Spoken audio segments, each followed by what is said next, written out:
ਸਤਿ ਸ਼੍ਰੀ ਅਕਾਲ ਜੀ। ਤੁਸੀਂ ਵੇਖ ਰਹੇ ਹੋ ਪੰਜਾਬ ਮੇਲ USA TV। ਮੈਂ ਹਾਂ ਸੰਜੀਵ ਯਸ਼ ਖੰਨਾ, ਤੁਹਾਡਾ ਸਾਰਿਆਂ ਦਾ ਸਵਾਗਤ। ਪੰਜਾਬ ਐਬਰੋਡ ਦੇ ਵਿੱਚ ਮੇਰੇ ਨਾਲ ਸਟੂਡੀਓਜ਼ ਦੇ ਵਿੱਚ ਮੌਜੂਦ ਨੇ ਰਾਇਲ ਟਰੈਵਲਸ ਤੋਂ Arvinder Singh ji. Welcome to the show sir. ਸਤਿ ਸ਼੍ਰੀ ਅਕਾਲ ਸੰਜੀਵ ਜੀ ਔਰ ਸਾਰੇ ਦਰਸ਼ਕਾਂ ਨੂੰ ਪਿਆਰ ਭਰੀ ਸਤਿ ਸ਼੍ਰੀ ਅਕਾਲ।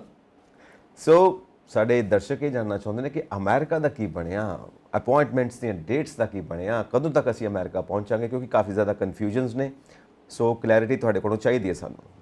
ਸਰ ਬੇਸਿਕਲੀ B1 B2 ਦਾ ਸਭ ਤੋਂ ਵੱਧ ਸਵਾਲ ਆਉਂਦੇ ਨੇ ਔਰ ਸਾਡੇ ਲਾਈਕ ਇੱਥੇ ਵੀ ਸਭ ਤੋਂ ਵੱਧ ਮੈਸੇਜ B1 B2 ਦੇ ਉੱਪਰ ਹੀ ਆਉਂਦੇ। B1 B2 ਵਾਲੇ ਲਈ ਸਾਨੂੰ ਥੋੜਾ ਬਹੁਤ ਹੋਰ ਸਬਰ ਕਰਨਾ ਪਏਗਾ, ਬਿਕੋਜ਼ ਅਗਰ ਅਸੀਂ ਐਗਜ਼ੈਕਟਲੀ ਐਮਬੈਸੀ ਇੰਟਰਵਿਊ ਦੇ ਹਿਸਾਬ ਨਾਲ ਜਿਹੜੀ ਕਿ ਉਹਨਾਂ ਨੇ ਕਿਸੇ ਪ੍ਰਾਈਵੇਟ ਚੈਨਲ ਨੂੰ ਦਿੱਤੀ ਹੈ, ਉਹਦੇ ਵਿੱਚ ਖਾਸ ਸਾਫ਼ ਕੀਤਾ ਗਿਆ ਕਿ ਜਿਹੜੀ ਟਰੈਵਲਿੰਗ ਹੈ ਉਹ ਸਤੰਬਰ ਤੋਂ ਸ਼ੁਰੂ ਹੋਣੀ ਹੈ, ਔਰ ਜਿਹਦਾ ਅਗਰ ਅਰਥ ਕੱਢਿਆ ਜਾਵੇ ਤੇ ਤੁਹਾਡੇ ਕੋਲ ਮਈ ਤੱਕ ਜਿਹੜੀਆਂ ਅਪਾਇੰਟਮੈਂਟਸ ਸ਼ਾਇਦ ਹੀ ਅਵੇਲੇਬਲ ਹੋਣ। ਓਕੇ, ਸੋ ਜਿਹੜੀ ਸ਼ੁਰੂਆਤ ਹੋ ਸਕਦੀ ਹੈ ਉਹ ਤੁਹਾਡੇ ਕੋਲ ਜੂਨ ਜੁਲਾਈ ਤੋਂ ਅਪਾਇੰਟਮੈਂਟਸ ਦੀ ਸ਼ੁਰੂਆਤ ਹੋ ਸਕਦੀ ਹੈ ਕਿ ਮਿਲਣੀਆਂ, ਤਾਂ ਹੀ ਪੋਸੀਬਲ ਬਣਦਾ ਕਿ ਤੁਸੀਂ ਸਤੰਬਰ ਤੱਕ ਜਾ ਸਕੋ।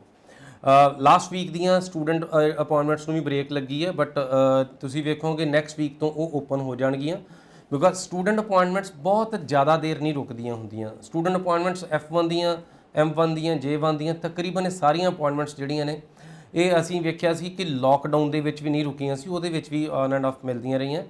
ਔਰ ਅੰਬੈਸੀ ਨੇ ਹੁਣ ਸਪੈਸ਼ਲੀ ਆਪਣੇ ਆਪ ਨੂੰ ਤਿਆਰ ਕੀਤਾ ਹੋਇਆ ਕਿ ਜਿਸ ਤਰੀਕੇ ਨਾਲ ਇੱਕ ਬਿਜ਼ਨਸ ਦੁਆਰਾ ਰੀਓਪਨ ਹੁੰਦਾ, ਇਹ ਵਰਡਸ ਯੂਜ਼ ਕੀਤੇ ਗਏ, ਔਰ ਉਸੇ ਤਰੀਕੇ ਨਾਲ ਅੰਬੈਸੀ ਇਜ਼ ਅਗੇਨ ਓਪਨ। ਔਰ ਫਿਲਹਾਲ ਕੈਟਰ ਕਰਨ ਨੂੰ ਜਿਹੜਾ ਆ ਸਟੂਡੈਂਟ ਵਾਲੀਆਂ ਸਰਵਿਸਿਜ਼ ਨੂੰ ਕੈਟਰ ਕਰਨ ਦੀ ਤਿਆਰੀ ਵਿੱਚ ਹੈ, ਔਰ ਸਟੂਡੈਂਟਸ ਦੀਆਂ ਹਾਲੇ ਵੀ ਜਿਹੜੀਆਂ ਡ੍ਰੌਪਬਾਕਸ ਐਪਲੀਕੇਸ਼ਨਸ ਆ ਉਹ ਚੱਲ ਰਹੀਆਂ ਨੇ। ਵਿੱਚੋਂ ਕੁਝ ਸਟੂਡੈਂਟਸ ਨੂੰ ਇੰਟਰਵਿਊ ਵੀ ਕਾਲ ਆਉਂਦੀ ਹੈ ਡ੍ਰੌਪਬਾਕਸ ਦੇ ਬਾਵਜੂਦ ਵੀ। ਹਾਲੇ ਇੰਡੀਆ ਦੇ ਵਿੱਚ ਡ੍ਰੌਪਬਾਕਸ ਇੰਨਾ ਜ਼ਿਆਦਾ ਪਪੂਲਰ ਨਹੀਂ ਹੈਗਾ। ਜਿਹੜੀਆਂ B1 B2 ਦੀਆਂ ਡ੍ਰੌਪਬਾਕਸ ਨੇ ਉਹ they are like getting smoothly, ਉਹ ਐਪਲੀਕੇਸ਼ਨਸ ਨਿਕਲ ਰਹੀਆਂ ਨੇ। ਬਟ ਜਿਹੜੀਆਂ F1 ਦੀਆਂ ਡ੍ਰੌਪਬਾਕਸ ਐਪਲੀਕੇਸ਼ਨਸ ਆ ਉਹਦੇ ਸਟੂਡੈਂਟਸ ਕੋਲ ਹਾਲੇ ਬਾਈਪਾਸ ਵਾਲਾ ਮਸਲਾ ਨਹੀਂ ਹੈਗਾ। ਸੋ ਸਟੂਡੈਂਟਸ ਨੂੰ ਉਹਦੇ ਵਿੱਚ ਲਗਾਤਾਰ ਇੰਟਰਵਿਊ ਦਾ ਸਾਹਮਣਾ ਕਰਨਾ ਪੈ ਰਿਹਾ ਹਾਲੇ ਵੀ। ਔਰ ਇਮੀਗ੍ਰੈਂਟਸ ਦੇ ਵਿੱਚ ਹਾਲੇ ਅਪਾਇੰਟਮੈਂਟਸ ਦੇ ਨਹੀਂ ਰਹੇ, ਉਹ ਜਿਸ ਤਰੀਕੇ ਨਾਲ ਅਸੀਂ ਇੰਡੀਵਿਜੂਅਲੀ ਸ਼ਡਿਊਲ ਕਰਦੇ ਹਾਂ, ਸੋ ਇਸ ਤਰੀਕੇ ਨਾਲ ਲਾਈਕ 1-to-1 ਕੇਸਿਸ ਜਿਹੜੀਆਂ ਇਮੀਗ੍ਰੈਂਟ ਕੇਸਿਸ ਦੀਆਂ ਉਹ ਅਪਾਇੰਟਮੈਂਟਸ ਲੈ ਰਹੇ ਹਾਂ। ਸੋ ਤਕਰੀਬਨ ਹਾਲੇ ਜਿਹੜੀਆਂ ਅਪਾਇੰਟਮੈਂਟਸ ਨੂੰ ਬਹੁਤ ਸਮੂਥਲੀ ਹੋਣ ਨੂੰ ਵੀ ਹਾਲੇ ਕਮ ਸੇ ਕਮ ਮਹੀਨਾ ਲੱਗੇਗਾ। ਬਟ ਸਟੂਡੈਂਟਸ ਨੂੰ ਨਿਰਾਸ਼ ਹੋਣ ਵਾਲੀ ਲੋੜ ਨਹੀਂ ਹੈਗੀ। ਸਟੂਡੈਂਟਸ ਜਿਹੜੇ ਮਈ ਦੀ ਇਨਟੇਕ ਲਈ ਹੈ ਉਹ ਸ਼ਾਇਦ ਸਟੂਡੈਂਟਸ ਨਾ ਜਾ ਪਾਉਣ ਇਹਨਾਂ I-20s ਦੇ ਉੱਪਰ। ਸੋ ਇਸ ਤੋਂ ਅਗਲੀਆਂ ਜਿਹੜੀਆਂ ਵੀ ਹੋਣਗੀਆਂ, ਚਾਹੇ ਤੁਹਾਡੇ ਕੋਲ ਜੁਲਾਈ ਦੀਆਂ ਹੈਗੀਆਂ ਲਾਈਕ I-20 ਸਟਾਰਟ ਡੇਟਸ ਹੈਗੀਆਂ, ਸੋ ਤੁਹਾਡੇ ਕੋਲ ਬਹੁਤ ਸਾਰੇ ਸਲੋਟਸ ਹਲੇ ਜੂਨ ਜੁਲਾਈ ਦੇ ਵਿੱਚ ਮਿਲ ਜਾਣਗੇ। ਸੋ ਬੀ ਪੇਸ਼ੈਂਟ, ਆਪਣੇ ਸਲੋਟਸ ਨੂੰ ਰੈਗੂਲਰਲੀ ਚੈੱਕ ਕਰਦੇ ਰਹਿਣਾ, ਔਰ ਉਹਦੇ ਨਾਲ ਤੁਹਾਡੇ ਕੋਲ ਜਿਹੜੀਆਂ ਅਪਾਇੰਟਮੈਂਟਸ ਆ ਸਮੂਥਲੀ ਤੁਸੀਂ ਮਹੀਨੇ ਦੇ ਵਿੱਚ ਤੁਹਾਨੂੰ ਬਹੁਤ ਚੀਜ਼ਾਂ ਅਪਡੇਟਸ ਮਿਲ ਜਾਏਗੀ, ਔਰ ਜਿਹੜੀਆਂ ਐਪਲੀਕੇਸ਼ਨਸ ਆ ਬਹੁਤ ਸਮੂਥਲੀ ਰਨ ਹੋਣ ਲੱਗ ਪੈਣਗੀਆਂ। ਸੋ ਪੇਸ਼ੈਂਸ ਇੱਕ ਸ਼ਬਦ ਇਸਤੇਮਾਲ ਕੀਤਾ ਹੈ ਅਰਵਿੰਦਰ ਜੀ ਨੇ, ਸੋ ਬੜਾ ਹੀ ਬਿਊਟੀਫੁਲ ਸ਼ਬਦ ਹੈ ਪੇਸ਼ੈਂਸ। ਲਾਈਫ ਦੇ ਵਿੱਚ ਹਮੇਸ਼ਾ ਇਹਦੀ ਜ਼ਰੂਰਤ ਪੈਂਦੀ ਆ। ਸੋ ਥੋੜਾ ਜਿਹਾ ਧੀਰਜ ਰੱਖੋ, ਥੋੜਾ ਜਿਹਾ ਪੇਸ਼ੈਂਸ ਰੱਖੋ, ਟਾਈਮ ਦੇ ਨਾਲ ਸਭ ਕੁਝ ਠੀਕ ਹੋ ਜਾਣਾ, ਡੋਂਟ ਵਰੀ। ਸੋ ਅਸੀਂ ਪੇਸ਼ੈਂਸ ਦੀ ਗੱਲ ਕੀਤੀ ਹੈ, ਪੇਸ਼ੈਂਸ ਨਾਲ ਹੀ ਅੱਗੇ ਵਧਣਾ ਚਾਹੀਦਾ, ਤਾਂ ਹੀ ਜ਼ਿੰਦਗੀ ਦੇ ਵਿੱਚ ਸਾਨੂੰ ਕਾਮਯਾਬੀ ਮਿਲ ਸਕਦੀ ਹੈ। ਸੋ ਪੇਸ਼ੈਂਸ ਦੇ ਨਾਲ ਅਸੀਂ ਅਗਲਾ ਸਵਾਲ ਪੁੱਛਦੇ ਹਾਂ। ਅਰਵਿੰਦਰ ਜੀ, ਰੁਝਾਨ ਵਧਿਆ ਹੈ ਪਿਛਲੇ ਦਿਨੀ ਇੰਗਲੈਂਡ ਜਾਣ ਦਾ ਵੀ, UK ਜਾਣ ਦਾ ਵੀ। ਅਸੀਂ ਜ਼ਿਆਦਾਤਰ ਗੱਲ ਅਮਰੀਕਾ ਦੀ ਕਰਦੇ ਹਾਂ, ਪਰ ਅੱਜ ਅਸੀਂ ਥੋੜਾ ਜਿਹਾ ਜ਼ਿਕਰ UK ਦਾ ਵੀ ਕਰੀਏ, ਕਿਉਂਕਿ ਕੁਝ ਲੋਕ ਇੰਟਰਸਟਿਡ ਨੇ ਉੱਥੇ ਜਾਣ ਦੇ ਵਿੱਚ ਵੀ। ਤਾਂ ਉੱਥੇ ਜਾ ਕੇ ਪੱਕੇ ਹੋਣਾ ਔਰ ਉੱਥੇ ਜਾ ਕੇ ਰਹਿਣਾ, ਸੈਟਲ ਹੋਣਾ, ਇਹ ਪੋਸੀਬਲ ਹੈ ਜਾਂ ਹਜੇ ਉਹ ਅਮਰੀਕਾ ਜਿੰਨਾ ਉੱਥੇ ਫੈਸਿਲਿਟੀ ਨਹੀਂ ਮਿਲਦੀ ਸਾਨੂੰ?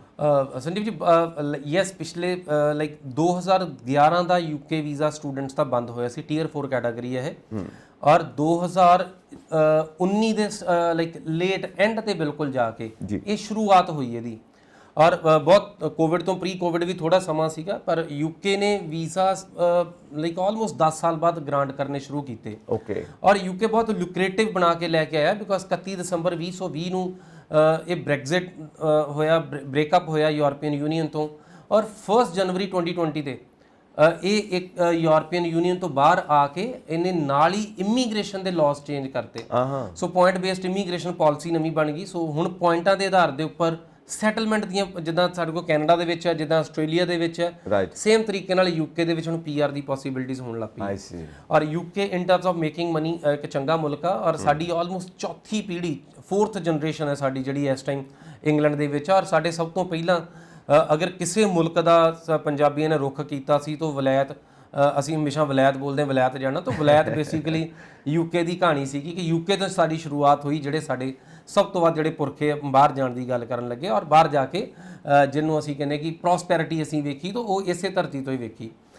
ਯੂਕੇ ਅੱਜ ਦੀ ਡੇਟ ਵਿੱਚ ਪਿਛਲੇ ਅਗਰ ਅਸੀਂ ਸਾਲ ਡੇਢ ਸਾਲ ਦੇ ਵਿੱਚ ਵੇਖੀਏ ਇੱਕ ਵੀਜ਼ਾ ਡਿਨਾਈ ਨਹੀਂ ਹੋਇਆ। ਸੋ ਤਕਰੀਬਨ ਇਹਦਾ ਮਤਲਬ ਇਹ ਹੈ ਕਿ ਯੂਕੇ ਦੇ ਵਿੱਚ ਸਕਸੈਸ ਸਟੋਰੀਜ਼ ਬਹੁਤ ਬਿਹਤਰ ਨੇ, ਬਹੁਤ ਜ਼ਿਆਦੀਆਂ। ਯੂਕੇ ਦੇ ਵਿੱਚ ਹੁਣ ਪਹਿਲਾਂ ਵਰਗੀਆਂ ਕੰਡੀਸ਼ਨਸ ਨਹੀਂ ਹੈਗੀਆਂ ਕਿ ਜਿੱਦਾਂ ਤੁਸੀਂ ਪਹਿਲਾਂ ਕਾਲਜਸ ਚੱਲ ਜਾਂਦੇ ਸੀ, ਸਸਤਾ ਚੱਲ ਜਾਂਦੇ ਸੀ। ਸੋ ਸਸਤੇ ਨੂੰ ਥੋੜਾ ਬਹੁਤ ਬ੍ਰੇਕ ਹੈਗੀ ਆ। ਸੋ ਇਸ ਟਾਈਮ ਤੁਹਾਡੇ ਕੋਲ ਇਕਲੌਤੀ ਪੋਸੀਬਿਲਿਟੀ ਹੈਗੀ ਕਿ ਤੁਸੀਂ ਯੂਨੀਵਰਸਿਟੀ ਜਾ ਸਕਦੇ ਆ। ਓਕੇ। ਸੋ ਯੂਨੀਵਰਸਿਟੀ 8500 ਪਾਉਂਡ ਤੋਂ ਫੀਸਾਂ ਸ਼ੁਰੂ ਹੁੰਦੀਆਂ ਨੇ ਔਰ 15000 ਪਾਉਂਡ ਤੱਕ ਫੀਸ ਆ ਸਾਲਾਨਾ। ਓਕੇ। ਸੋ 8.5 ਲੱਖ ਤੋਂ ਲੈ ਕੇ 15 ਲੱਖ ਦਾ ਸਾਲਾਨਾ ਖਰਚਾ ਆ ਜਿਹੜੀ ਸਟੂਡੈਂਟਸ ਦੀ ਫੀਸ ਹੈ। ਸੋ ਅਗਰ ਅਸੀਂ ਅੰਡਰ ਗ੍ਰੈਜੂਏਟ ਦੀ ਗੱਲ ਕਰੀਏ ਤਾਂ ਉਹਨਾਂ ਬੱਚਿਆਂ ਨੂੰ 3 ਸਾਲ ਪੜ੍ਹਨਾ ਪੈਂਦਾ ਹੈ, ਪਰ ਜਿਹੜੇ ਗ੍ਰੈਜੂਏਟਸ ਨੇ ਉਹ ਸਿਰਫ 1 ਸਾਲ ਪੜ੍ਹ ਕੇ ਉੱਥੇ PR ਹਾਸਲ ਕਰ ਸਕਦੇ ਨੇ ਜਾਂ ਵਰਕ ਪਰਮਿਟ ਲੈ ਸਕਦੇ ਨੇ, ਉਸ ਤਰ੍ਹਾਂ ਦਾ ਅਗਲਾ ਸਫ਼ਰ ਚਾਲੂ ਕਰ ਸਕਦੇ ਨੇ। ਸੋ ਅੰਡਰ ਗ੍ਰੈਜੂਏਟ ਹੋ ਚਾਹੇ ਤੁਸੀਂ ਗ੍ਰੈਜੂਏਟ ਹੋ, ਸੋ ਜਿੱਦਾਂ ਹੀ ਤੁਸੀਂ ਡਿਗਰੀ ਫਿਨਿਸ਼ ਕਰਦੇ ਹੋ ਤੁਹਾਨੂੰ 2 ਸਾਲ ਦਾ ਵਰਕ ਪਰਮਿਟ ਮਿਲ ਜਾਂਦਾ। ਓ ਆਈ ਸੀ। 2 ਸਾਲ ਦੇ ਵਰਕ ਪਰਮਿਟ ਤੋਂ ਬਾਅਦ ਜਿਹੜੀ ਇਮੀਗ੍ਰੇਸ਼ਨ ਪਾਲਿਸੀ ਹੈ, ਪੁਆਇੰਟ ਬੇਸਡ ਇਮੀਗ੍ਰੇਸ਼ਨ ਪਾਲਿਸੀ ਹੈ। ਬੇਸਿਕਲੀ ਇਹਨੂੰ 70 ਪੁਆਇੰਟ ਚਾਹੀਦੇ ਨੇ। ਉਹ ਚੋਂ ਤੁਹਾਡੀ ਇਨਕਮ ਕਿੰਨੀ ਆ, ਤੁਹਾਡਾ ਇੰਗਲਿਸ਼ ਦਾ ਲੈਵਲ ਕਿੰਨਾ ਨਾ, ਔਰ ਬਹੁਤ ਸਾਰੇ ਜਿਹੜੇ ਪੁਆਇੰਟਸ ਨੇ ਉਹ ਤੁਹਾਡੀ ਜੌਬ ਬੇਸਡ ਨੇ। ਜੌਬ ਬੇਸਡ ਕਿ ਜੌਬ ਦੀ ਲਿਸਟਿੰਗ ਕਿਹੜੀ ਆ, ਜੌਬ ਦਾ ਏਰੀਆ ਕਿਹੜਾ, ਰੀਜਨ ਕਿਹੜਾ ਆ। ਰਾਈਟ। ਸੋ ਇਹ ਤੁਸੀਂ ਸਿਰਫ ਆਹੀ 2-3 ਚੀਜ਼ਾਂ ਕੰਸੀਡਰੇਸ਼ਨ ਵਿੱਚ ਲਿਆਓਗੇ ਤਾਂ ਤੁਹਾਡੇ ਜਿਹੜੇ 70 ਪੁਆਇੰਟਸ ਉਹ ਬਣ ਜਾਂਦੇ ਨੇ ਜਿਨ੍ਹਾਂ ਤੋਂ ਤੁਸੀਂ PR ਹਾਸਲ ਕਰ ਸਕਦੇ ਹੋ। ਓਕੇ। ਸੋ ਇੱਕ ਸਮੇਂ 'ਚ ਅਸੀਂ ਸੁਣਿਆ ਸੀਗਾ ਕਿ UK 'ਚ PR ਨਾਮ ਦੀ ਚੀਜ਼ ਹੈ ਨਹੀਂ ਹੈ, but now time has change. ਹੁਣ UK 'ਚ ਤੁਸੀਂ ਪੱਕੇ ਹੋ ਸਕਦੇ ਹੋ। ਸੋ ਲਗਭਗ 13 ਲੱਖ ਰੁਪਏ ਦੇ ਕਰੀਬ, 11 ਤੋਂ 13 ਲੱਖ ਰੁਪਏ ਦੇ ਕਰੀਬ ਤੁਹਾਨੂੰ ਫੰਡਸ ਦਿਖਾਉਣੇ ਹੁੰਦੇ ਆ। 1 ਮਹੀਨਾ ਪੁਰਾਣੇ, ਕੋਈ ਲੰਮਾ ਚੌੜਾ ਇੱਥੇ ਮਸਲਾ ਨਹੀਂ ਬਣਦਾ। ਔਰ ਇਸ ਟਾਈਮ UK ਦੀਆਂ ਜਿੰਨੀਆਂ ਯੂਨੀਵਰਸਿਟੀਜ਼ ਨੇ ਸਾਰੀਆਂ ਸਕਾਲਰਸ਼ਿਪਸ ਦੇ ਰਹੀਆਂ ਨੇ।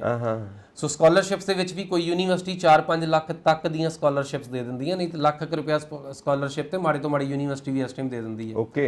ਔਰ UK ਯੂਨੀਵਰਸਿਟੀ ਦਾ ਜਿਹੜਾ ਸਾਡੇ ਸਟੂਡੈਂਟਸ ਲਈ, ਪੇਰੈਂਟਸ ਲਈ, ਸਾਡੇ ਦਰਸ਼ਕਾਂ ਲਈ ਇੱਕ ਚੀਜ਼ ਜਾਣਨੀ ਬਹੁਤ ਜ਼ਰੂਰੀ ਹੈ ਕਿ ਅਸੀਂ ਤਮਾਮ ਦੁਨੀਆ ਭਰ ਦੀ ਐਜੂਕੇਸ਼ਨ ਦੀ ਗੱਲ ਕਰਦੇ ਹਾਂ ਕਿ ਸਾਡੇ ਉੱਥੇ ਸਭ ਜਗ੍ਹਾ ਜਿਹੜੇ ਕਰੀਅਰਸ ਨੇ ਉਹ ਐਜੂਕੇਸ਼ਨ ਨਾਲ ਲਿੰਕ ਨਹੀਂ ਹੈਗੇ। ਸੋ ਸਿੰਕਰੋਨਾਈਜ਼ ਨਹੀਂ ਹੈਗੇ ਐਜੂਕੇਸ਼ਨ ਦੇ ਨਾਲ। ਬਟ ਅਸੀਂ ਆਪਣੇ ਸਮਾਜ ਦੇ ਵਿੱਚ UK ਯੂਨੀਵਰਸਿਟੀ ਗ੍ਰੈਜੂਏਟਸ ਘੱਟ ਵੇਖੇ ਆ, ਬਿਕੋਜ਼ ਪ੍ਰੋਵੀਜ਼ਨ ਸੀਗੀ ਤੁਹਾਡੇ ਕੋਲ ਸਸਤੇ ਕਾਲਜ ਤੁਸੀਂ ਪੜ੍ਹ ਸਕਦੇ ਸੀ, 2-4000 5,000 ਪਾਉਂਡ ਵਾਲੇ ਚ ਤੁਸੀਂ ਉਹੀ ਹਮੇਸ਼ਾ ਪ੍ਰੈਫਰ ਕੀਤਾ ਹੈ। ਹਾਂਜੀ। ਸੋ ਯੂਨੀਵਰਸਿਟੀ ਗ੍ਰੈਜੂਏਟਸ ਸਾਡੇ ਸਮਾਜ ਵਿੱਚ ਘੱਟ ਨੇ। ਨਹੀਂ ਤਾਂ UK ਯੂਨੀਵਰਸਿਟੀਜ਼ ਜਿਹੜੀ ਸਕਸੈਸ ਸਟੋਰੀ ਹੈ ਉਹ ਇਸ ਤਰੀਕੇ ਨਾਲ ਲਿਖਦੇ ਨੇ ਕਿ ਇਸ ਯੂਨੀਵਰਸਿਟੀ ਵਿੱਚ ਜਿਹੜਾ ਕਰੀਅਰ ਐਗਜ਼ੈਕਟਲੀ ਜਿਹੜੇ ਬੱਚਿਆਂ ਨੇ ਉਹੀ ਕਰੀਅਰ ਲਿਆ ਜੋ ਉਹਨਾਂ ਨੇ ਪੜ੍ਹਿਆ, and they are happily working in the same environment ਜਾਂ ਸੇਮ ਜਿਹੜਾ ਡਿਪਾਰਟਮੈਂਟ 'ਚ ਕੰਮ ਕਰਨਾ ਚਾਹੁੰਦੇ ਸੀ। ਆਮ ਯੂਨੀਵਰਸਿਟੀ ਦੀ 90% ਐਕੂਰੇਸੀ ਹੈ ਇਸ ਦੇ ਉੱਪਰ। ਸੋ ਤੁਸੀਂ ਜੋ ਪੜ੍ਹਾਈ ਪੜ੍ਹੀ, ਜੋ ਤੁਸੀਂ ਹਾਸਲ ਕਰਨਾ ਸੀ ਲਾਈਫ ਦੇ ਵਿੱਚ, ਤੁਸੀਂ ਐਗਜ਼ੈਕਟਲੀ ਉਸੇ ਪਾਸੇ ਨੂੰ ਜਾ ਰਹੇ ਹੋ। ਸੋ ਇਹ ਜਿਹੜੀ UK ਐਜੂਕੇਸ਼ਨ ਦੀ ਸਟੋਰੀ ਹੈ, UK ਬਹੁਤ ਫੋਕਸਡ ਐਜੂਕੇਸ਼ਨ ਹੈ। ਔਰ UK ਮੌਕਾ ਦਿੰਦਾ ਸਟੂਡੈਂਟਸ ਨੂੰ ਆਪਣੇ ਨਾਲ ਬੱਚੇ ਲੈ ਜਾਣ ਦਾ, ਸਪਾਊਸ ਨੂੰ ਲੈ ਕੇ ਜਾਣ ਦਾ। ਸੋ ਬਹੁਤ ਜ਼ਿਆਦਾ ਵਹਿਮ ਨਹੀਂ ਹੈਗੇ। ਇਸ ਟਾਈਮ ਕੋਈ ਇੰਟਰਵਿਊਜ਼ ਨਹੀਂ ਹੋ ਰਹੀਆਂ ਬੱਚਿਆਂ ਦੀਆਂ, ਜਿੱਦਾਂ US ਵਿੱਚ ਸਾਰਾ ਕੁਝ ਇੰਟਰਵਿਊ ਬੇਸਡ ਹੈ। ਸੋ UK ਵਿੱਚ ਇੰਟਰਵਿਊਜ਼ ਨਹੀਂ ਹੈਗੀਆਂ। ਸੋ ਅੱਜ ਦੇ ਸਿਨੈਰੀਓ ਵਿੱਚ ਅਗਰ ਵੇਖਿਆ ਜਾਵੇ ਤਾਂ UK ਇੱਕ ਐਸਾ ਐਜੂਕੇਸ਼ਨ ਡੈਸਟੀਨੇਸ਼ਨ ਹੈ ਕਿ ਅਗਰ ਤੁਹਾਡੇ ਮਾਰਕਸ ਚੰਗੇ ਹੈ, ਮਾਰਕਸ ਚੰਗੇ ਦਾ ਮਤਲਬ ਹੈ ਕਿ ਅਗਰ ਤੁਸੀਂ 70% ਅੰਗਰੇਜ਼ੀ ਦੇ ਨੰਬਰ ਲਏ ਆ ਤੇ ਨਾ ਤੈਨੂੰ ਇੱਥੇ ਆਈਲੈਟਸ ਦੀ ਲੋੜ ਹੈ, ਨਾ ਤੈਨੂੰ ਕਿਸੇ ਇੰਟਰਵਿਊ ਦੀ ਲੋੜ ਹੈ, ਤੁਸੀਂ UK ਦਾ ਵੀਜ਼ਾ ਘਰ ਬੈਠੇ ਲੈ ਸਕਦੇ ਹੋ। ਮਤਲਬ ਦੋਨੋਂ ਪੁਆਇੰਟ ਆਫ ਵਿਊ ਡਿਫਰੈਂਟ ਨੇ। ਅਮਰੀਕਾ ਦਾ ਡਿਫਰੈਂਟ ਆ, UK ਦਾ ਡਿਫਰੈਂਟ ਆ। ਬਿਕੋਜ਼ UK ਇਸ ਟਾਈਮ ਦੇ ਵਿੱਚ ਲਿਕੁਰੇਟਿਵ ਚੀਜ਼ਾਂ ਲੈ ਕੇ ਆਇਆ, ਬਿਕੋਜ਼ ਸਾਡੇ ਸਟੂਡੈਂਟਸ ਨੂੰ ਸਾਰੀ ਦੁਨੀਆ ਨੂੰ ਸਾਡੇ ਸਟੂਡੈਂਟ ਚਾਹੀਦੇ ਆ ਐਕਸੈਪਟ ਸਾਡੇ ਸਿਸਟਮ ਤੋਂ ਇਲਾਵਾ। ਸੋ ਸਾਡੀਆਂ ਸਰਕਾਰਾਂ ਤੋਂ ਇਲਾਵਾ ਹਰ ਪੂਰੀ ਦੁਨੀਆ ਦੀਆਂ ਸਰਕਾਰਾਂ ਨੂੰ ਸਾਡੇ ਸਟੂਡੈਂਟ ਚਾਹੀਦੇ ਆ। ਸੋ ਇਸੇ ਕਰਕੇ ਸਭ ਤੋਂ ਵੱਧ ਜਿਹੜਾ ਭਰੋਸਾ ਉਹ ਇਹਨਾਂ ਸਟੂਡੈਂਟਸ ਦੇ ਉੱਪਰ ਕਰ ਰਹੇ ਆ। ਬਿਲਕੁਲ ਸਹੀ ਗੱਲ। ਪਰ ਇਸੇ ਕਰਕੇ ਤੁਸੀਂ ਹਰ ਮੁਲਕ ਦੀ ਵੇਖੋ ਜਿਹੜੀ ਸਕੀਮ ਹੈ ਉਹ ਕਿਤੇ ਨਾ ਕਿਤੇ ਇਸੇ ਚੀਜ਼ ਦੀ ਹੈ ਕਿ ਸਟੂਡੈਂਟ ਆਵੇ ਨਾਲ ਪੈਸੇ ਲੈ ਕੇ ਆਵੇ ਔਰ ਆ ਕੇ ਇੱਥੋਂ ਦਾ ਹੀ ਹੋ ਜੇ। ਜਦੋਂ ਉਹ ਕਮਾਊ ਪੁੱਤਰ ਹੋ ਗਿਆ, ਜਦੋਂ ਉਹਦੀਆਂ ਜੌਬਸ ਲੱਗ ਗਈਆਂ, ਉਦੋਂ ਫਿਰ ਵਾਪਸ ਪਿੰਡ ਆਪਣੇ ਪੈਸੇ ਨਾ ਭੇਜੇ, ਫਿਰ ਇੱਥੇ ਗੱਡੀ ਲਵੇ, ਇੱਥੇ ਘਰ-ਬਾਰ ਲਵੇ, ਇੱਥੇ ਪਰਿਵਾਰ ਵਧਾਵੇ। ਔਰ ਇਹ ਅਸੀਂ ਅੱਜ ਕੱਲ੍ਹ ਵੇਖ ਰਹੇ ਹਾਂ। ਸੋ ਅਗਰ ਤੁਸੀਂ 10-15 ਸਾਲ ਪਹਿਲਾਂ ਵੇਖਦੇ ਸੀ ਤਾਂ ਸਾਡੇ ਜਿੰਨੇ ਵੀ ਇੱਥੋਂ ਐਪਲੀਕੈਂਟ ਜਾਂਦੇ ਸੀ ਉਹ ਕਿਸੇ ਬਾਹਰਲੇ ਮੁਲਕ ਦਾ ਰੁੱਖ ਕਰਦੇ ਸੀ ਤੇ ਉੱਥੋਂ ਵਾਪਸ 8-10 ਸਾਲ ਬਾਅਦ ਵਾਪਸ ਆ ਕੇ ਆਪਣਾ rest of the life India 'ਚ ਬਿਤਾਉਂਦੇ ਸੀ। ਬਟ ਪਿਛਲੇ ਕੁਝ ਸਾਲਾਂ ਤੋਂ ਜਿਹੜੀ ਸੋਸ਼ਲ ਇਨਸਿਕਿਉਰਿਟੀ ਇੰਨੀ ਕੁ ਵੱਧ ਗਈ, ਇੰਨੀ ਕੁ ਜ਼ਿਆਦਾ ਗਰੋ ਕਰ ਗਈ ਹੈ ਕਿ ਹੁਣ ਚਾਹੇ ਕਿਸੇ ਦਾ ਵੀ ਬੱਚਾ ਹੋਵੇ, ਚਾਹੇ ਬਿਊਰੋਕਰੇਟ ਦਾ ਹੈ, ਚਾਹੇ IPS ਦਾ, ਚਾਹੇ IAS ਦਾ, ਚਾਹੇ ਆਮ ਕਿਸਾਨ ਦਾ, ਸੋ ਇਸ ਟਾਈਮ ਕੋਈ ਵੀ ਇੱਥੇ ਰਹਿ ਕੇ ਰਾਜੀ ਨਹੀਂ ਆ। ਸੋ ਇਹ ਸਮਾਂ ਤਾਂ ਜ਼ਰੂਰ ਬਦਲਿਆ ਸਮੇਂ। ਬਿਲਕੁਲ, ਸਾਰੇ ਬਾਹਰ ਜਾ ਕੇ ਸੈਟਲ ਹੋਣਾ ਚਾਹੁੰਦੇ ਨੇ। ਦੇਖੋ ਕਿੰਨਾ ਟਾਈਮ ਚੇਂਜ ਹੋਇਆ, ਤੁਸੀਂ ਆਪਣੀ ਗੱਲ ਵਿੱਚ ਵੀ ਕਿਹਾ ਨਾ, ਟਾਈਮ ਹੈਜ਼ ਚੇਂਜਡ। ਦੇਖੋ ਕਿਸੇ ਵਕਤ ਅਸੀਂ ਅੰਗਰੇਜ਼ਾਂ ਦੇ ਅੰਡਰ ਸੀਗੇ, ਠੀਕ ਹੈ ਨਾ ਜੀ। ਅੱਜ ਅਸੀਂ ਆਜ਼ਾਦ ਹਾਂ ਔਰ ਸਾਡੇ ਸਟੂਡੈਂਟਸ ਉਹਨਾਂ ਨੂੰ ਚਾਹੀਦੇ ਨੇ ਕਿਉਂਕਿ ਉਹਨਾਂ ਨੂੰ ਪਤਾ ਹੈ ਕਿ ਸਾਡੇ 'ਚ ਪੋਟੈਂਸ਼ੀਅਲ ਕਿੰਨਾ ਕੁ ਹੈ ਔਰ ਅਸੀਂ ਜਾ ਕੇ ਉੱਥੇ ਇਕਨੋਮੀ ਦੇ ਵਿੱਚ ਸਭ ਤੋਂ ਜ਼ਿਆਦਾ ਹਿੱਸਾ ਪਾਉਂਦੇ ਹਾਂ, ਅਮਰੀਕਾ ਦੀ ਇਕਨੋਮੀ ਦੇ ਵਿੱਚ ਵੀ, ਯੂਕੇ ਦੀ ਇਕਨੋਮੀ ਦੇ ਵਿੱਚ ਵੀ, ਇੱਥੋਂ ਤੱਕ ਕਿ ਅਸੀਂ ਗਵਰਨਮੈਂਟਸ ਦੇ ਵਿੱਚ ਬਹਿ ਕੇ ਗਵਰਨਮੈਂਟਸ ਨੂੰ ਚਲਾਉਂਦੇ ਹਾਂ, ਅਸੀਂ ਐਡਮਿਨਿਸਟ੍ਰੇਸ਼ਨ ਨੂੰ ਚਲਾ ਰਹੇ ਹਾਂ। ਸੋ ਇਹ ਪੋਟੈਂਸ਼ੀਅਲ ਹੈ। ਸਾਡਾ ਡਾਟਾ ਬਹੁਤ ਸਾਰਾ ਇਨਕਰੀਜ਼ ਹੋਇਆ। ਅਗਰ ਅਸੀਂ ਲਾਈਕ 2012-13 ਦੀ ਗੱਲ ਕਰੀਏ ਤੇ ਸਿਰਫ 96,000 ਸਟੂਡੈਂਟ ਯੂਐਸ ਵਿੱਚ ਹੁੰਦਾ ਸੀ। ਓਕੇ। ਸੋ ਅਗਰ ਅਸੀਂ 18-19 ਦੀ ਗੱਲ ਕਰੀਏ ਤੇ ਇਹ 2 ਲੱਖ ਸਟੂਡੈਂਟ ਸੀ ਉੱਥੇ। ਸੋ ਮਤਲਬ ਕੁਝ ਸਾਲਾਂ ਵਿੱਚ ਵੀ ਅਸੀਂ ਡਬਲ ਗਰੋ ਕੀਤਾ ਆ। ਸੇਮ ਤਰੀਕੇ ਨਾਲ ਕੈਨੇਡਾ ਦੇ ਵਿੱਚ ਸਾਡੇ ਕੋਲ ਸਾਲ ਦਾ ਲੱਖ ਸਵਾ ਲੱਖ ਸਟੂਡੈਂਟ ਜਾਂਦਾ ਸੀ। ਲਾਸਟ ਈਅਰ 2.5 ਲੱਖ ਗਿਆ ਆ। ਸੋ ਇਸ ਸਾਲ ਫਿਰ ਤੁਸੀਂ 2.5 ਲੱਖ ਦੀ ਤਿਆਰੀ ਹੈ। ਸੋ ਕਿਸੇ ਜ਼ਮਾਨੇ ਦੇ ਵਿੱਚ ਅਗਰ ਤੁਸੀਂ 2003-4 ਦੀ ਗੱਲ ਕਰਦੇ, ਯੂਕੇ ਵਿੱਚ ਸਿਰਫ ਜਿਹੜਾ ਸਾਡਾ ਕੋਟਾ ਹੁੰਦਾ ਸੀ ਸਿਰਫ 4000 ਸਟੂਡੈਂਟ ਦਾ ਹੁੰਦਾ ਸੀ। ਓਕੇ। ਸਾਲ ਦਾ 4000 ਸਟੂਡੈਂਟ ਸਿਰਫ, ਹੁਣ ਉਹ ਵੀ ਲੱਖਾਂ ਤੱਕ ਪਹੁੰਚਣ ਨੂੰ ਫਿਰਦਾ ਆ। ਸੋ ਸਮਾਂ ਬਹੁਤ ਬਦਲਿਆ, ਸਮਾਂ ਚੇਂਜ ਹੋ ਗਿਆ। ਔਰ ਆਫਟਰ 19 ਵਾਇਰਸ ਕਿੰਨਾ ਚੇਂਜ ਆ ਗਿਆ ਹੈ? ਬਹੁਤ ਜ਼ਿਆਦਾ ਚੇਂਜ ਹੈ। ਬਿਕੋਜ਼ ਚਾਹੇ ਜਿੱਦਾਂ ਹੁਣ ਯੂਐਸ ਵੀ ਆ, ਤੁਸੀਂ ਵੇਖੋ B1 B2 ਹਾਲੇ ਅਲਾਉ ਨਹੀਂ ਕੀਤਾ, ਬਟ ਜਿਹੜੀ ਪ੍ਰੋਮਿਸਿੰਗ ਜਿਹੜੀ ਕੈਟਾਗਰੀ ਹੈ F1 ਦੀ, ਉਹਨੂੰ ਕਦੀ ਬੰਦ ਨਹੀਂ ਕੀਤਾ ਇਹਨਾਂ ਨੇ। ਓਕੇ। ਸੋ ਜਿੱਥੋਂ ਪੈਸਾ ਆਉਣਾ, ਜਿੱਥੋਂ ਸਟੂਡੈਂਟ ਆਉਣਾ, ਜਿੱਥੋਂ ਇਮੀਗ੍ਰੈਂਟ ਆਉਣਾ, ਜਿੱਥੋਂ ਸਕਿਲਡ ਮਾਈਗ੍ਰੈਂਟ ਆਣਾ ਆ, ਜਿੱਥੋਂ ਪੂਰੀ ਦੁਨੀਆ ਦਾ ਬ੍ਰੇਨ ਡਰੇਨ ਆਇਆ, ਉਹਦੀ ਬ੍ਰੇਕ ਨਹੀਂ ਹੈਗੀ। ਕਰੀਮ ਚਾਹੀਦੀ ਹੈ। ਯੈਸ, ਬਿਕੋਜ਼ ਯੂਐਸਏ 2 ਤਰੀਕੇ ਨਾਲ ਬ੍ਰੇਨ ਡਰੇਨ ਕਰਦਾ ਹੈ। ਪਹਿਲੀ ਕੈਟਾਗਰੀ H1 ਕਾਸਟਲੀ ਆ, ਬਿਕੋਜ਼ H1 ਦੇ ਵਿੱਚ ਤੁਸੀਂ ਅੱਜ ਹੀ ਐਪਲੀਕੈਂਟ ਨੂੰ ਬਹੁਤ ਲਾਈਕ ਲੋਕਲਸ ਨਾਲੋਂ ਕਿਤੇ ਜ਼ਿਆਦਾ ਵੱਧ ਪੈਸਾ ਦੇ ਕੇ ਉਹਨੂੰ ਨਵਾਜ਼ਦੇ ਹੋ। ਦੂਸਰੀ ਕੈਟਾਗਰੀ F1 ਦੀ ਹੈ, ਜਿਹਦੇ ਵਿੱਚ ਕਿ ਸਟੂਡੈਂਟ ਆਉਂਦਾ ਹੈ ਜਿਹੜਾ ਕਿ ਪੋਟੈਂਸ਼ੀਅਲ ਲਾਈਕ ਉਹ ਮਾਈਗ੍ਰੈਂਟ ਆ ਜਿਹੜਾ ਤੁਸੀਂ H1 ਦੇ ਉੱਪਰ ਇੰਪੋਰਟ ਕਰਨਾ ਸੀ। ਸੋ ਉਹ ਆਲਰੇਡੀ ਉਹਦਾ ਪ੍ਰੋਸਪੈਕਟਿਵ ਕੈਂਡੀਡੇਟ ਹੈ।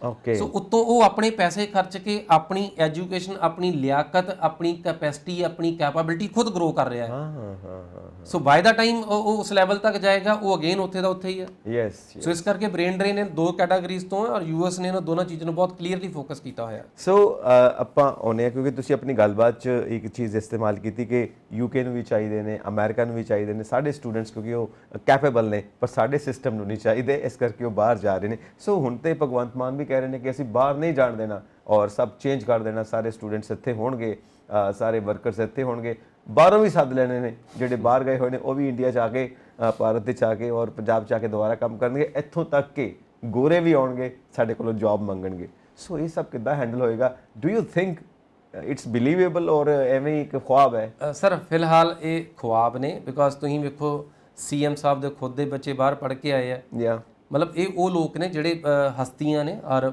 ਸਾਡੇ ਪ੍ਰੀਵੀਅਸ CM ਬਾਹਰੋਂ ਪੜ੍ਹ ਕੇ ਆਏ ਆ। ਸਾਡੇ ਬਹੁਤ ਸਾਰੇ ਪੋਲੀਟੀਸ਼ੀਅਨਸ ਦੇ ਬੱਚੇ ਬਾਹਰੋਂ ਪੜ੍ਹ ਕੇ ਆਉਂਦੇ ਰਹੇ। ਸੋ ਇੱਕ ਸਮਾਂ ਸੀ ਕਿ ਜਿਹੜੀ ਸਾਡੀ ਲਾਈਕ ਮਿਡਲ ਕਲਾਸ ਹੈ, ਇਹਦੇ ਬੱਚੇ ਬਾਹਰ ਕਰੀਅਰਸ ਲਈ ਜਾਂਦੇ ਸੀ। ਬਹੁਤ ਸਾਰੇ ਜ਼ਿਮੀਂਦਾਰਾਂ ਦੇ ਬੱਚੇ ਬਾਹਰ ਕਰੀਅਰਸ ਲਈ ਜਾਂਦੇ ਸੀ ਕਿ ਚਲੋ ਜਾ ਕੇ 10 ਸਾਲ ਕੰਮ ਕਰਾਂਗੇ ਤੇ ਘਰ ਦੀ ਹਾਲਤ ਬਦਲੀਏ। ਔਰ ਅੱਜ ਦੇ ਸਮੇਂ ਵਿੱਚ ਤੁਸੀਂ ਚਾਹੇ DC ਦਾ ਬੇਟਾ ਲੈ ਲਓ, ਚਾਹੇ ਤੁਸੀਂ SSP ਸਾਹਿਬ ਦਾ ਲੈ ਲਓ, ਚਾਹੇ ਤੁਸੀਂ ਕਿਸੇ IPS IAS ਦਾ ਬੱਚਾ ਲੈ ਲਓ, ਸਭ ਦੇ ਮਨ ਦੇ ਵਿੱਚ ਇੱਕੋ ਫੀਲਿੰਗ ਆ ਕਿ ਯਾਰ ਅਸੀਂ ਤਾਂ ਔਖੇ ਸੌਖੇ ਕੱਟ ਲਾਂਗੇ ਪੁੱਤਰੋ, ਤੁਹਾਡੇ ਕੋਲ ਨਹੀਂ ਕੱਟੀ ਜਾਣੀ। ਸੋ ਇਹਦੇ 2 ਰੂਪ ਨੇ ਅਸਲ 'ਚ। ਅਸੀਂ ਇੱਕ ਵਰਡ ਆ ਜਿਹੜਾ ਅਸੀਂ ਇੰਡੀਆ 'ਚ ਕਦੀ ਸੁਣਿਆ ਨਹੀਂ ਹੈ, ਉਹਨੂੰ ਅਸੀਂ ਬੋਲਦੇ ਹਾਂ ਸੋਸ਼ਲ ਸਿਕਿਉਰਿਟੀ। ਯੈਸ। ਸਾਨੂੰ ਹਾਰਡਲੀ ਇਸ ਅੱਖਰ ਦਾ ਮਤਲਬ ਪਤਾ ਆ। ਸੋਸ਼ਲ ਸਿਕਿਉਰਿਟੀ ਦਾ ਮਤਲਬ ਲਾਈਕ ਸੈਂਸ ਆਫ ਬਿਲੋਂਗਿੰਗਨੈਸ ਆ ਬੇਸਿਕਲੀ। ਸੋ ਇੱਥੇ ਇੱਕ ਬਜ਼ੁਰਗ ਡੈਥ ਬੈੱਡ ਦੇ ਉੱਪਰ ਵੀ ਪਿਆ, ਆਪਣੀ ਜ਼ਮੀਨ ਜਾਇਦਾਦ ਗਾਂ ਬੱਚਿਆਂ ਦੇ ਨਾਮ ਤੇ ਨਹੀਂ ਕਰਦਾ, ਬਿਕੋਜ਼ ਸੈਂਸ ਆਫ ਇਨਸਿਕਿਉਰਿਟੀ ਆ ਕਿ ਮੈਂ ਅੱਜ ਜ਼ਮੀਨ ਟ੍ਰਾਂਸਫਰ ਕੀਤੀ, ਕੱਲ ਨੂੰ ਮੇਰਾ ਕੀ ਬਣਨਾ ਕਿਸੇ ਨੂੰ ਨਹੀਂ ਪਤਾ। ਸ਼ੋਰਟੀ ਨਹੀਂ ਆ, ਰਾਈਟ। ਔਰ ਅਸੀਂ ਵੈਸਟਰਨ ਵਰਲਡ ਦੇ ਵਿੱਚ ਵੇਖਦੇ ਹਾਂ ਬੱਚੇ ਤੇ ਬਜ਼ੁਰਗ ਤਕਰੀਬਨ ਗਵਰਨਮੈਂਟ ਓਨ ਕਰਦੀ ਹੈ, ਗਵਰਨਮੈਂਟ ਸਭ ਨੂੰ ਖਿਆਲ ਰੱਖਦੀ ਹੈ। ਔਰ ਜਿਹੜੀ ਅਸੀਂ ਜਿਹਦੇ ਉੱਪਰ ਚੀਕਾਂ ਮਾਰਦੇ ਹਾਂ, ਸਭ ਤੋਂ ਟੈਕਸ ਪੇਇੰਗ ਦੇ ਉੱਪਰ ਚੀਕਾਂ ਮਾਰਦੇ ਹਾਂ, ਔਰ ਸਾਡੇ ਤੋਂ ਵੱਧ ਟੈਕਸਸ ਪੇ ਕਰਦੇ ਨੇ ਜਿਹੜੀ ਵਰਕਿੰਗ ਕਲਾਸ ਹੈ। ਪਰ ਉਹਨਾਂ ਨੂੰ ਚੁੱਭਦਾ ਨਹੀਂ, ਸਾਨੂੰ ਚੁੱਭਦਾ ਆ। ਕਾਰਨ ਕੀ ਹੈ? ਅਗਰ ਤੁਸੀਂ ਸਾਰੀ ਉਮਰ ਕੰਮ ਕੀਤਾ ਹੈ, ਤੁਸੀਂ ਚਾਹੇ ਜਿੰਨੇ ਮਰਜ਼ੀ ਪੈਸੇ ਕਟਾਓ, ਟੈਕਸਸ ਪੇ ਕਰੋ, ਜਿੱਦਾਂ ਤੁਹਾਨੂੰ ਪਤਾ ਕਿ ਮੇਰਾ ਬੁਢਾਪਾ ਇਹਨਾਂ ਨੇ ਸੰਭਾਲ ਲੈਣਾ ਹੈ, ਤੁਹਾਨੂੰ ਉਹ ਇਨਸਿਕਿਉਰਿਟੀ ਨਹੀਂ ਰਹੇਗੀ, ਟੈਨਸ਼ਨ ਨਹੀਂ ਆ। ਜਿੱਦਾਂ ਤੁਹਾਨੂੰ ਪਤਾ ਕਿ ਮੇਰੇ ਬੱਚੇ ਹੋਏ, ਮੇਰੇ ਬੱਚਿਆਂ ਨੂੰ ਗਵਰਨਮੈਂਟ ਨੇ ਸੰਭਾਲਣਾ ਆ, ਤੁਸੀਂ ਫਿਕਰਮੰਦ ਨਹੀਂ ਹੋ ਸਕਦੇ ਕਦੀ ਵੀ। ਔਰ ਸਾਡੇ ਇਸ ਸਮਾਜ ਦੇ ਵਿੱਚ ਜਦੋਂ ਤੱਕ ਤੁਹਾਨੂੰ ਇਹ ਪਤਾ ਹੈ ਵੀ ਜੇ ਮੈਂ ਪੈਸਾ ਕਮਾਇਆ ਸਰਕਾਰ ਨੇ ਲੈ ਜਾਣਾ, ਜੇ ਮੈਂ ਭੁੱਖਾ ਮਰਿਆ ਤਾਂ ਉਹ ਮੇਰੀ ਖੁਦ ਦੀ ਕਿਸਮਤ ਆ, ਯੈਸ ਕੋਈ ਮੇਰੇ ਇਹ ਵਾਸਤੇ ਸੋਸ਼ਲ ਸਿਕਿਉਰਿਟੀ ਜਦ ਤੱਕ ਅਸੀਂ ਪੂਰੇ ਸਮਾਜ ਵਿੱਚ ਨਹੀਂ ਪ੍ਰਦਾਨ ਕਰਦੇ ਹਾਂਜੀ ਹਾਂਜੀ ਤਦ ਤੱਕ ਤੁਸੀਂ ਇਹ ਚੁਟਕੀਆਂ ਨਾਲ, ਗੱਲਾਂ ਬਾਤਾਂ ਨਾਲ, ਹਾਸੇ ਖੇਡੇ ਨਾਲ ਸਮਾਂ ਨਹੀਂ ਬਦਲ ਸਕਦੇ। ਸੋ ਬਿਕੋਜ਼ ਬੱਚਿਆਂ ਨੂੰ ਚਾਹੀਦਾ ਕੀ ਹੈ, ਜਿਹੜੀ ਸਾਡੀ ਵਰਕਿੰਗ ਕਲਾਸ ਆ, ਦੇਖੋ ਤਿੰਨ ਹਿੱਸੇ ਨੇ। ਇੱਕ ਹੈਗੇ ਬੱਚੇ ਜਿਹੜੇ ਕਿ ਟੋਟਲੀ ਡਿਪੈਂਡੈਂਟ ਨੇ ਪੇਰੈਂਟਸ ਤੇ, ਉਹ ਕੁਝ ਨਹੀਂ ਕਰ ਸਕਦੇ। ਬਜ਼ੁਰਗ ਆ, ਉਹ ਆਬਵੀਅਸਲੀ ਪੂਰੀ ਉਮਰ ਕੱਟ ਲਈ, ਇਸ ਸਮਾਜ ਤੋਂ ਲਾਂਭੇ ਨਹੀਂ ਜਾ ਸਕਦੇ। ਬਟ ਜਿਹੜਾ ਸਾਡਾ ਸਟੂਡੈਂਟ ਅੱਜ ਦਾ, ਉਹ ਯੂਥ ਹੈ, ਉਹ એનર્ਜੈਟਿਕ ਹੈ, ਉਹਨੂੰ ਆਪਣਾ ਫਿਊਚਰ ਦਾ, ਕਰੀਅਰ ਦਾ ਫਿਕਰ ਹੈ। ਸੋ ਇਸੇ ਕਰਕੇ ਉਹ ਸਾਰਾ ਦਰੋਮਦਾਰ ਸਭ ਦਾ ਜ਼ੋਰ ਇੱਕੋ ਕੰਮ ਦੇ ਉੱਪਰ ਹੀ ਲੱਗਾ ਕਿ ਜਾ ਕੇ ਸੈਟਲਮੈਂਟ ਵੀ ਅਸੀਂ ਇਥੋਂ ਪੜ੍ਹਾਈ ਲਈ ਭੇਜਦੇ ਹਾਂ, ਬਟ ਬੱਚਿਆਂ ਲਈ ਰੁਜ਼ਗਾਰ ਹੈ। ਯੈਸ ਬੱਚੇ ਪੜ੍ਹਨ ਦੀ ਜਗ੍ਹਾ ਤੇ ਰੁਜ਼ਗਾਰ ਲਈ ਜਾਂਦੇ ਨੇ। ਤੁਸੀਂ ਜਿੱਥੋਂ ਦੇ ਮੁਲਕ ਦੀ ਜਿੰਨੀ ਐਜੂਕੇਸ਼ਨ ਮਿਨੀਮਮ ਰਿਕੁਆਇਰਡ ਆ, ਬੱਚੇ ਉਨੀ ਉਹ ਕਰਦੇ ਆ। ਯੈਸ ਕੈਨੇਡਾ ਦੇ ਵਿੱਚ 2 ਸਾਲ ਦੀ ਪੜ੍ਹਾਈ ਜ਼ਰੂਰੀ ਹੈ, 3 ਸਾਲ ਦੇ ਵਰਕ ਪਰਮਿਟ ਲਈ ਬੱਚੇ ਡਿਗਰੀਜ਼ ਨਹੀਂ ਕਰਦੇ, 2 ਸਾਲ ਦਾ ਡਿਪਲੋਮਾ ਹੀ ਕਰਦੇ ਆ। ਹਾਂ ਹਾਂ ਸੋ ਜਿੱਦਾਂ ਦਾ ਜਿਹੜਾ ਮਾਹੌਲ ਦੇ ਵਿੱਚ ਤੈਨੂੰ ਰਿਕੁਆਇਰਮੈਂਟ ਆ ਐਜੂਕੇਸ਼ਨ ਦੀ, ਸਿਰਫ ਉਹ ਚੀਜ਼ਾਂ ਪੂਰੀਆਂ ਕੀਤੀਆਂ ਜਾਂਦੀਆਂ, ਬਿਕੋਜ਼ ਅਲਟੀਮੇਟਲੀ ਜਿਹੜਾ ਜਿਹਨੂੰ ਅਸੀਂ ਸਭ ਤੋਂ ਵੱਡੀ ਅਵਸਥਾ ਬੋਲਦੇ ਹਾਂ, ਯਾ ਅਵਸਥਾ ਹੈਗੀ ਆ ਫਾਈਨੈਂਸ਼ੀਅਲ ਇੰਡੀਪੈਂਡੈਂਸ। ਦੈਨ ਕਿ ਤੁਹਾਡੀ ਜੇਬ ਦੇ ਵਿੱਚ ਤੁਹਾਡੇ ਮਾਨ ਸਨਮਾਨ ਦੇ ਨਾਲ ਕਮਾਇਆ ਹੋਇਆ ਜਦ ਤੱਕ ਰੁਪਈਆ ਪੈਂਦਾ ਆ, ਉਹ ਸੈਟੀਸਫਾਈਂਗ ਤੁਹਾਡੀ ਤਸੱਲੀ ਵਾਲੀ ਗੱਲ ਉਹ ਆ। ਸੋ ਅਸੀਂ ਸਮਾਜ ਦੇ ਵਿੱਚ ਚਾਹੇ ਅਸੀਂ ਜਿੱਦਾਂ ਦੀ ਮਰਜ਼ੀ ਕਾਰੋਬਾਰ ਕਰਦੇ ਹਾਂ, ਅਸੀਂ ਬੱਚਿਆਂ ਨੂੰ ਉਹ ਫਾਈਨੈਂਸ਼ੀਅਲ ਇੰਡੀਪੈਂਡੈਂਸ ਨਹੀਂ ਪ੍ਰੋਵਾਈਡ ਕਰ ਰਹੇ। ਚਾਹੇ ਕੋਈ ਪਰਿਵਾਰ ਦੇ ਕੰਮਾਂ ਕਾਰਾਂ 'ਚ ਲੱਗਿਆ, ਉਹ ਸੈਲਰੀਜ਼ ਦੇ ਉੱਪਰ ਨਹੀਂ ਹੈਗਾ। ਸੋ ਪੇਰੈਂਟਸ ਕਾਰੋਬਾਰ ਕਰਦੇ ਨੇ, ਪਰ ਬੱਚਿਆਂ ਨੂੰ ਹਾਲੇ ਵੀ ਫਾਈਨੈਂਸ਼ੀਅਲ ਐਕਸੈਸ ਨਹੀਂ ਹੈਗਾ। ਸੋ ਸਾਨੂੰ ਖੁਦ ਨੂੰ ਗਰੋ ਅਪ ਕਰਨਾ ਪੈਣਾ, ਸਾਨੂੰ ਪੂਰੇ ਸਮਾਜ ਨੂੰ ਗਰੋ ਅਪ ਕਰਨਾ ਪੈਣਾ। ਸਾਨੂੰ ਸਭ ਨੂੰ ਗ੍ਰੈਜੂਏਟ ਹੋਣ ਦੀ ਲੋੜ ਹੈ, ਸਾਨੂੰ ਸਭ ਨੂੰ ਵਧਣ ਦੀ ਲੋੜ ਆ, ਸਾਨੂੰ ਸਭ ਨੂੰ ਇੱਕ ਨਵੀਂ ਅਵਸਥਾ ਤੱਕ ਪਹੁੰਚਣ ਦੀ ਲੋੜ ਹੈ। ਇਹ ਜਿਹਨੂੰ ਅਸੀਂ ਚੁਟਕੀਆਂ ਨਾਲ ਕਹਿੰਦੇ ਮਸਲਾ ਹੱਲ ਹੋ ਜਾਏਗਾ, ਇਸ ਤਰੀਕੇ ਨਾਲ ਨਹੀਂ ਹੱਲ ਹੋਣ ਵਾਲਾ। ਬਿਕੋਜ਼ ਇਹਦੇ ਸਿਰਫ ਕਹਿਣ ਦੇ ਨਾਲ ਨਹੀਂ ਹੈ, ਇਹ ਮਾਹੌਲ ਬਣਾਉਣਾ, ਮਾਹੌਲ ਦੇਣਾ। ਅਗਰ ਇਹ ਅਸੀਂ ਇੱਥੋਂ ਤੱਕ ਪਹੁੰਚੇ ਹਾਂ ਕਿ ਅੱਜ ਬੱਚਾ ਰਹਿ ਕੇ ਰਾਜੀ ਨਹੀਂ ਹੈਗਾ ਕੋਈ, ਇਹ ਸਭ ਰਾਤੋਂ ਰਾਤ ਨਹੀਂ ਹੋਇਆ, ਕਈ ਸਾਲ ਲੱਗ ਗਏ। ਇਹ ਅਸੀਂ ਵੇਖਿਆ ਕਿ ਤੁਸੀਂ ਜਿੱਡੀ ਮਰਜ਼ੀ ਐਜੂਕੇਸ਼ਨ ਲੈ ਲਓ, ਸੋ ਤੁਸੀਂ ਜਿੰਨੀ ਮਰਜ਼ੀ ਪੜ੍ਹਾਈ ਪੜ੍ਹ ਲਓ, ਸੋ ਤੁਸੀਂ ਉਹਨੂੰ ਸਿਸਟਮ ਸਪੋਰਟ ਹੀ ਨਹੀਂ ਕਰਦਾ। ਔਰ ਐਜ਼ ਅ ਸੁਸਾਇਟੀ ਅਸੀਂ ਇੱਕ ਡਾਕਟਰ ਦੇ ਕਰੀਅਰ ਦੇ ਉੱਪਰ 10 ਕਰੋੜ ਰੁਪਈਆ ਲੱਗਦਾ ਆ, ਉਹ ਉਦੋਂ ਤੱਕ ਕਿ ਆਪਣੀ ਕੁਰਸੀ ਤੇ ਬਹਿ ਕੇ ਪਰਚੀ ਕੱਟਣ ਵਾਲਾ ਹੋਵੇ, ਉਹਨੂੰ 10 ਕਰੋੜ ਰੁਪਈਆ ਚਾਹੀਦਾ ਆ ਬਿਲਕੁਲ ਸਹੀ ਉਸ ਜਗ੍ਹਾ ਤੱਕ ਪਹੁੰਚਣ ਲਈ। ਔਰ ਸਾਨੂੰ ਸਭ ਨੂੰ ਸਮਾਜ 'ਚ ਕੀ ਚੁੱਭਦਾ ਆ, ਇਹਦੀ 100 ਰੁਪਏ ਦੀ ਪਰਚੀ। ਓ ਗॉड, ਕਿ ਅਸੀਂ ਕਦੀ ਉਹਨੂੰ ਉਸ ਅਵਸਥਾ ਤੱਕ ਲੈ ਕੇ ਗਏ ਕਿ ਉਹ ਪੈਸਾ ਖਰਚੇ ਬਿਨਾਂ ਉਸ ਜਗ੍ਹਾ ਤੇ ਪਹੁੰਚ ਸਕੇ। ਯੈਸ ਯਾ ਤੁਸੀਂ ਸਰਕਾਰੀ ਨੌਕਰੀ ਆ, ਪਹਿਲਾਂ ਗੱਲ ਤਾਂ ਹੈ ਨਹੀਂ, ਜੇ ਡਾਕਟਰ ਨੂੰ ਹੈਗੀ ਵੀ ਤੁਸੀਂ ਤਨਖਾਹ ਕਿੰਨੀ ਆ? ਨਹੀਂ ਬਿਲਕੁਲ ਠੀਕ ਕਹਿ ਰਹੇ ਹੋ।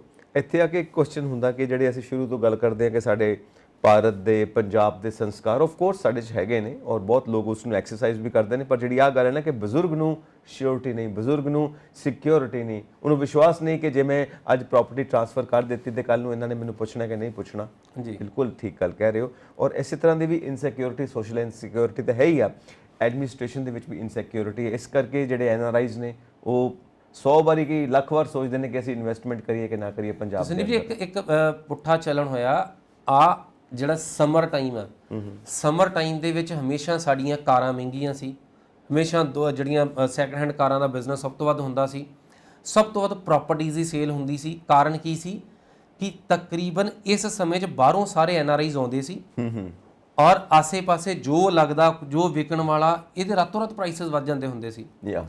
ਪਰ ਅਸੀਂ ਮਾਹੌਲ ਇਦਾਂ ਦਾ ਕਰਤਾ ਕਿ ਇਸ ਟਾਈਮ ਪਹਿਲੀ ਗੱਲ ਤਾਂ ਕੋਈ ਆ ਕੇ ਰਾਜੀ ਨਹੀਂ ਹੈ। ਜੇ ਕੋਈ ਆਇਆ ਉਹ ਸਿਰਫ ਇੱਕੋ ਕੰਮ ਲਈ ਆਇਆ, ਪ੍ਰਾਪਰਟੀ ਸੈੱਲ ਕਰਨ ਲਈ।